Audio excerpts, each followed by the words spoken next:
नमस्ते dear viewers. आज के इस वीडियो में हम लोग काइनेटिक थ्योरी ऑफ गैसेस के कुछ पोस्टुलेट्स को डिस्कस करने वाले हैं। ये सारे पोस्टुलेट्स यहाँ पर लिख करके रखे हैं। बारी बारी से क्या करेंगे, इन पोस्टुलेट्स को समझेंगे। ओके, देखिए मेरे प्यारे व्यूअर्स, मॉलिक्यूलर कोलिजन्स एक टॉपिक है, उसके अंदर हमें ये सारी चीज़ें पढ़नी है। ऐसे बहुत सारी चीज़ें हम लोग मॉलिक्यूलर कोलिजन्स में डिस्कस कर चुके हैं। प्लेलिस्ट अवेलेबल है, कुछ वीडियोज़ बाकी है, उसको हम लोग अपलोड कर रहे हैं। तो वो जो प्लेलिस्ट है उसको आप चेक कर सकते हैं, लिंक नीचे मिलेगा डिस्क्रिप्शन में। 100% वीडियोस आपके लिए हेल्पफुल होगा, एक बार ज़रूर से ज़रूर चेक करिएगा। मेरे प्यारे व्यूअर्स, यहाँ पर कुछ बेसिक पोस्टुलेट्स लिखे हैं 10 पॉइंट्स में, है ना। हर एक पॉइंट को थोड़ा एक्सप्लोर करते हुए समझते हुए चलेंगे। सबसे पहले क्या लिखे हैं कि all the gases consist of molecules. देखिए प्यारे व्यूअर्स, हम लोगों को पता है कि जो स्टेट्स ऑफ मैटर है उसमें सॉलिड, लिक्विड और गैस आता है ना। मतलब सॉलिड और लिक्विड की तरह ही गैस क्या है, एक स्टेट ऑफ मैटर है। ओके, और ये जो गैस है ना मेरे प्यारे व्यूअर्स, ये गैस क्या है, कुछ टाइनी पार्टिकल्स से मिल करके बना हुआ है, ठीक है। और है ना, या ऐसा कह सकते हो ये कुछ स्मॉल पार्टिकल्स से मिल करके बना हुआ है। और ये जो स्मॉल पार्टिकल्स हैं ये आइडेंटिकल होते हैं, है ना। क्या क्या होते हैं, ये आइडेंटिकल होते हैं, है ना। परफेक्टली स्फेरिकल भी होते हैं, या ऐसा है ना, या ऐसा कह सकते हो कि ये स्फेरिकल होते हैं। ओके, और परफेक्टली इलास्टिक होते हैं, ठीक है। तो बेसिकली मेरा कहना ये है कि ये गैसेस जो है ये टाइनी पार्टिकल से मिल करके बने हुए होते हैं, और इन पार्टिकल्स को हम लोग मॉलिक्यूल्स कहते हैं। ओके, इसलिए पहले पोस्टुलेट में हम लोग लिखे हैं कि all the gases consist of molecules, है ना। टाइनी पार्टिकल्स कंसिस्ट करते हैं जिनको हम लोग मॉलिक्यूल्स कहते हैं। ओके, दूसरा हम लोग लिखे हैं कि molecules of a gas are alike and molecules of different gases are different. इसको ऐसे समझ सकते हैं, मान लीजिए आपके पास एक गैस है X, ठीक है ना।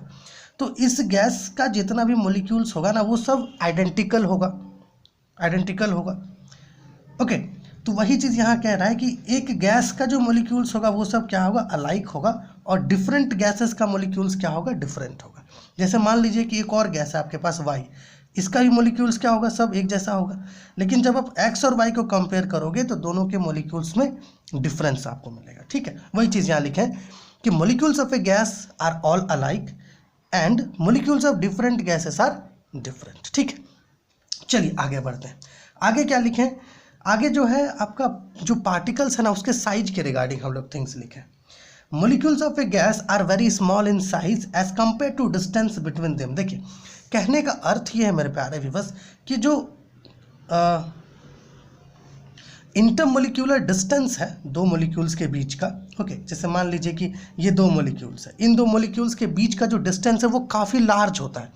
देखिए यहाँ पर ये हमें स्मॉल दिख रहा है, लेकिन जो रियल सिनेरियो होता है उस रियल सिनेरियो में ये जो डिस्टेंस है ये डिस्टेंस काफ़ी लार्ज होता है। और इसी इंटरमोलिक्यूलर डिस्टेंस के, है ना, के कंपैरिजन में ये जो मॉलिक्यूल्स का साइज है ना, जो मॉलिक्यूल्स का साइज है उसको बहुत ही स्मॉल लिया जाता है, या कहीं कहीं पर आपको नेग्लिजिबल भी देखने को मिलेगा। इसलिए जो मॉलिक्यूल्स है उनको हम लोग पॉइंट मासेस की तरह रिगार्ड करते हैं, ठीक है। यही चीज़ यहाँ लिखे हैं, molecules of a gas are very small in size, okay, as compared to the distance between them, है ना। यही चीज़ बताएं, distance between them, this is molecules are point masses, ठीक है। फोर्थ पॉइंट क्या लिखे हैं कि the molecules of a gas can be regarded as perfectly elastic spheres of negligible size, ये चीज़ बताए अभी।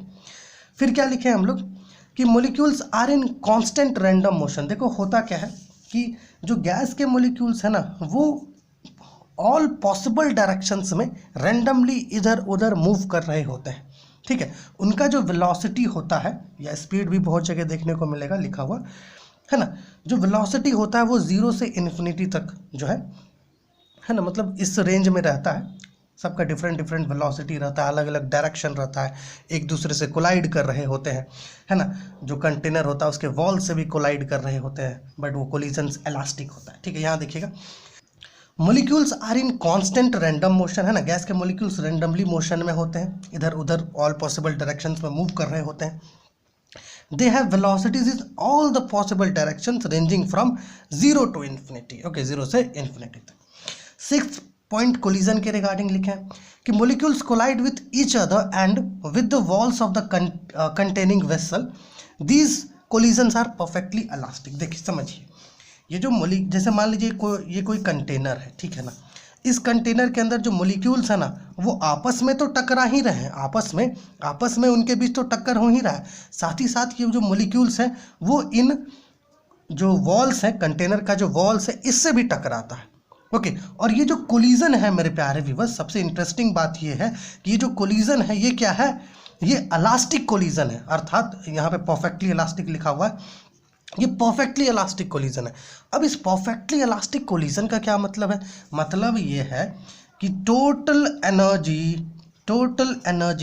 Before collision, okay, before collision is equal to total energy after collision. Okay, समझ पा रहे हैं? परफेक्टली इलास्टिक कोलिजन का मतलब ये है कि कोलिजन के पहले जितना एनर्जी था मॉलिक्यूल के पास उतना ही एनर्जी जो है कोलिजन के बाद होता है, ठीक है। वही चीज़ यहाँ पर है कि molecules collide with each other and with the walls of the containing vessel these collisions are perfectly elastic, अर्थात इलास्टिक का मतलब जितना एनर्जी कोलिजन के पहले था उतना ही एनर्जी बाद में भी होता है, ठीक है। और यहाँ पर 7th पॉइंट लिखे हैं, क्या है point, between two consecutive collisions, दो कॉन्सिक्यूटिव कोलिजन्स की बात हो रही है। जैसे मान लीजिए कि एक मॉलिक्यूल यहाँ है और एक मॉलिक्यूल यहाँ है, तो ये इससे कोलाइड करने के लिए जब जा रहा होता है तो ये जो पाथ ट्रेवल करता है वो पाथ स्ट्रेट लाइन होता है और इस स्ट्रेट लाइन को फ्री पाथ कहते हैं। ओके, समझ पा रहे हैं? Between two consecutive collisions a molecule moves along a straight line, this path is called free path. And average of large number of such free path is called mean free path. थोड़ा इसको थोड़ा समझते हैं। देखिए, जैसे मान लीजिए कि एक मॉलिक्यूल है, ये इधर से भैया चलना शुरू किया, यहाँ पहुँचा तो एक मॉलिक्यूल से टकरा गया, फिर इधर गया तो एक मॉलिक्यूल से टकरा गया, इधर गया मॉलिक्यूल से टकरा गया, है ना, स्ट्रेट लाइन रहता है, इधर गया मॉलिक्यूल से टकरा गया, इधर गया मॉलिक्यूल से टकरा गया, इधर गया मॉलिक्यूल से टकरा गया। तो ये सारे जो स्ट्रेट लाइन्स यहाँ पर बन रहे हैं, ऐसे तो ये जिगजैग पाथ है, लेकिन जो जिगजैग पाथ है वो ढेर सारे स्ट्रेट लाइन से बना हुआ है। ये सारे स्ट्रेट लाइन्स को क्या कहते हैं, फ्री पाथ कहते हैं। क्या कहते हैं, फ्री पाथ। ओके, और ये सारे फ्री पाथ का जब आप एवरेज निकालोगे, एवरेज, तो हमें जो मिलेगा वो होगा मीन फ्री पाथ, ठीक है, मीन फ्री पाथ। इसको और आप डिटेल्स में समझना चाहते हैं तो लिंक नीचे डिस्क्रिप्शन में मिलेगा, वहाँ से आप चेक कर लीजिएगा, ठीक है। Between two consecutive collisions, okay, a molecule moves along a straight line, this path is called free path. Average of large number of such free paths is called mean free path. Okay, तो ये 7th point. 8th point देखिए हम लोग क्या लिखे हैं। देखिए basically 8th point ये कहना चाहता है ना कि जो कोलिजन होता है ना मॉलिक्यूल्स का, है ना, आपस में जो कोलिजन होता है वो कोलिजन बहुत इंस्टेंटेनियस होता है। इंस्टेंटेनियस का मतलब ये है कि ये जो कोलाइड करती है ना, इनके कोलिजन के बीच का जो आप ऐसे टाउ के बारे में पढ़े हुए, टाइम ऑफ रिलैक्सेशन, वैसा कुछ भी नहीं होता है, बहुत इंस्टेंट होता है। ओके, जो टाइम होता है ड्यूरिंग कोलिजन वो लगभग नेग्लिजिबल होता है, ठीक है। ओके, तो ये 8th पॉइंट हम लोग लिखे हैं। 9th पॉइंट क्या लिखे हैं कि molecules do not exert any force of attraction और रिपल्शन ऑन ईच अदर, है ना। जो मॉलिक्यूल्स है कंटेनर में जो आपस में इधर उधर मूव कर रहे हैं डिफरेंट वेलोसिटीज से, है ना, ओके, एक साइड कोलाइड कर रहे हैं, वॉल्स के कंटेनर का जो वॉल्स है उससे कोलाइड कर रहे हैं।